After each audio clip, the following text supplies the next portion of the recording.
Hi everyone, my name is Siddharth Sergi, and today I'll be sharing my exploration into using diffusion models to tackle a common but challenging problem in machine learning, which is class imbalance, specifically focusing on how these evolving strategies might help improve results on datasets like Cipher10. So the core challenge I'm focused on is the long tail distribution. While standard datasets like Cipher are often balanced in benchmarks, real-world data rarely looks like that. Instead, we typically see this long tail shape where a few head classes have tons of examples, but most tail classes are very rare. Diffusion models, which are state of the art for generating images, really struggle with this. As this graph from CBDM paper shows, the generation quality significantly drops for those rare classes. This is also a big problem because in many critical applications, like for example, medical diagnosis or autonomous driving, correctly handling these rare cases is extremely important. When diffusion models are trained on this imbalanced data, I've found through my research that two main things go wrong. First, the obvious symptom is mode collapse. For like rare classes, the model just ends up generating the same few images over and over again. It's like it's just memorized these few examples it saw instead of learning how to truly generate that class. But the deeper issue, the root cause, is often feature borrowing or latent overlap. The model doesn't have enough data for rare classes, so it gets confused and starts reusing the features from common classes. This messes up its internal understanding, its latent space, as you can see in this TSNE plot. The different colors representing the classes get all mixed up when trained on imbalanced data, especially compared to cleaner separation when trained on balanced data. The internal confusion is why the generated images for rare classes often look wrong or lack variety. This brings me to my research journey. My overall goal is to improve how models handle these underrepresented red tail classes in datasets, like the imbalanced cipher I've been working with. In the previous stage of my research, I focused directly on the classifier, the part of the AI that makes the final prediction. I experimented with various loss functions, different ways of grading the AI, like focal loss, Tversky loss, trying to make it pay more attention to these rare classes.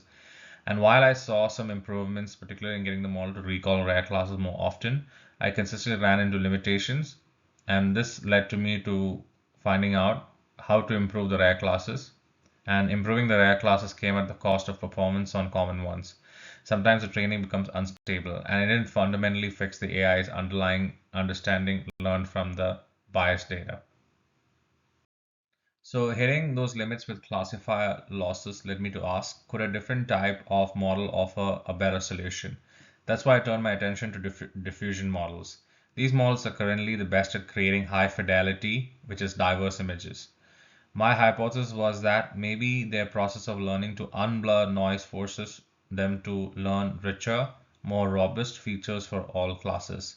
Or perhaps we could leverage their generative power directly, using them as like a, for example, as a smart photocopier to create more training examples just for the rare classes.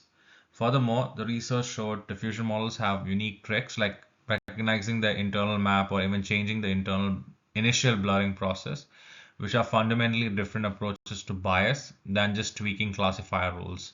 I hope these might overcome the trade-offs I saw earlier, especially when working with models that has loss functions. So based on my literature review and initial implementation, my exploration covers five main strategies that researchers have developed and upon my own research as well. These generally move from fixing the symptoms towards fixing the root causes, and I will walk through each one, noting the ones that I've started implementing.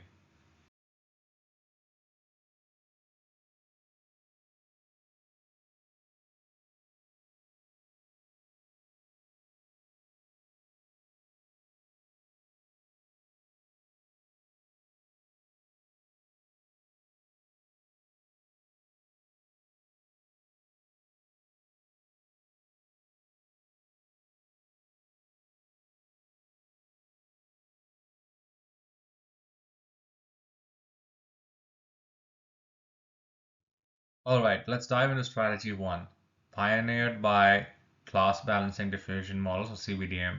This was the first major work addressing imbalance specifically in diffusion models, so it was a natural starting point for my own implementation.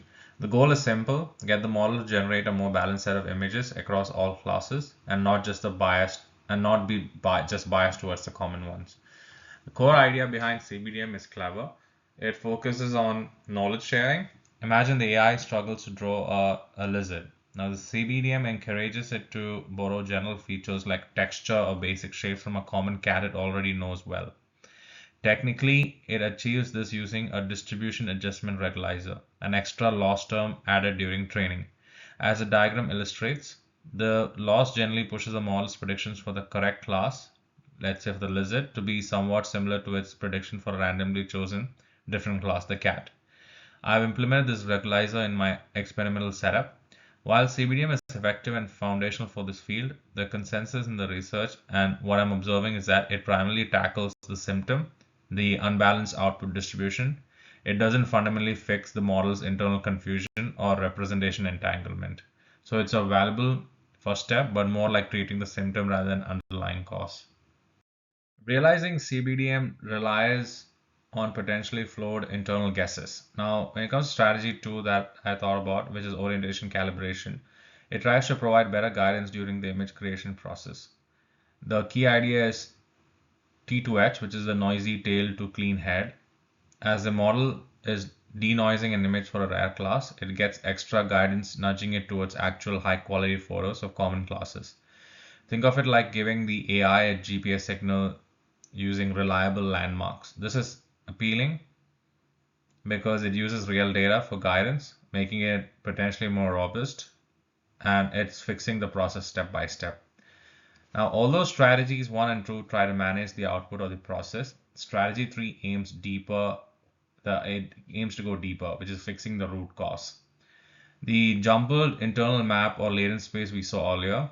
Here, the main tool here is to do contrastive learning. It teaches the model to group similar things together and push different things apart, aiming for an ideal internal map where each category has its own distinct compact space. Several powerful methods use this contrastive approach, which is one is Coral, which focuses intensely on pushing the category clusters apart to stop feature borrowing. CLDM does that and adds another loss to encourage variety within each cluster. Diffrop, which I implemented specifically, tries to minimize the statistical overlap between the distributions of generated classes. These methods directly tackle the model's internal confusion, aiming for fundamental improvements in both quality and diversity by fixing the representation learning. Strategy 4 goes even more fundamental. The standard models add noise the same way to all images during training. What if that initial blurring process itself is introducing bias or isn't optimal? Methods like ADPM and BPA propose class-aware noise. They add more noise to rare classes, thus stronger training signal, and less noise to common classes. This is motivated by error theory showing rare classes contribute more to errors.